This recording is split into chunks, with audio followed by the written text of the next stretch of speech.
Hello guys, nagbaga akong video ngayon na ginawa. Ito yung Star Delta starter. Halimbawa, ito yung water pump. Ito yung float switch. Turo ko kung paano to gumana yung Star Delta starter. Gawin natin itong auxiliary breaker at saka naman itong line breaker. Simula tayo sa manual.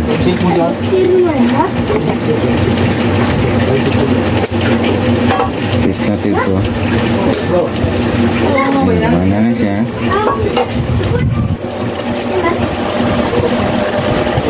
15 minutes maglipat yan dito sa Y. Okay. Tapos may wala ng tubig dahil nga submersible itong ginamit na water pump, mag-off yan. Okay. Off. Hindi na siya babalik kasi nga naka-manual lang. Okay. Isi-switch on naman natin ito dito para gumana. Kasi nga manual siya.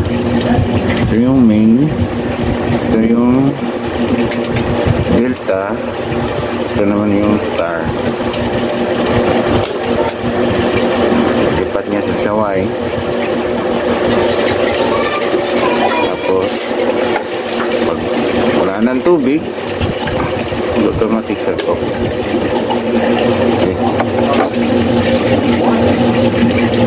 Lipat naman natin sa automatic.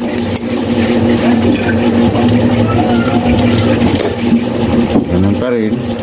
Nasa ba yung main at saka delta, 15 minutes babalik yan sa maglipat yan sa star.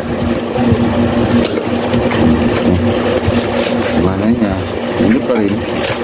Pag wala ng tubig, automatic off din yan. Pero pag automatic, kasi automatic na siya, pag meron na siyang tubig ulit, pag meron siyang tubig ulit, automatic on din yan. Ganyan. Pag halimbawa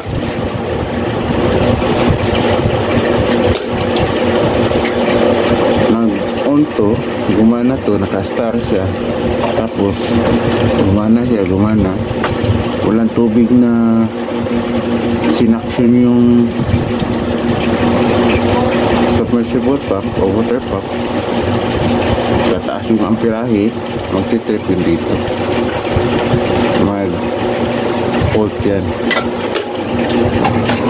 Yan to, umilaw na yung orange. Okay, tapos para mabalik yan, i-reset mo lang ito dito, yung blue nito. Yan, dapat hindi ito naka-automatic, may E at saka H dito, yung itong arrow na to dito ilagay sa H, hindi dito sa E, kasi nga para hindi siya mag-jajag. Yan. Ito naman yung ginawa kong diagram.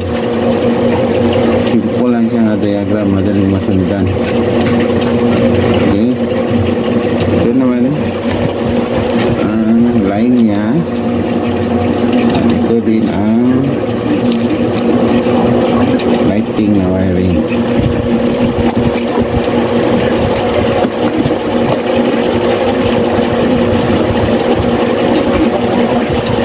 Kung nagustuhan ninyo yung video na to, subscribe po yung channel ko at mag-like. Gagawa pa ko ng ganitong mga content para mapagkunan yung idea kung anong mga component na ginagamit. Okay? please subscribe naman at saka gagawa ko ng iba't ibang function ng Star Delta connection. Ito yung una. Okay, thank you and God bless.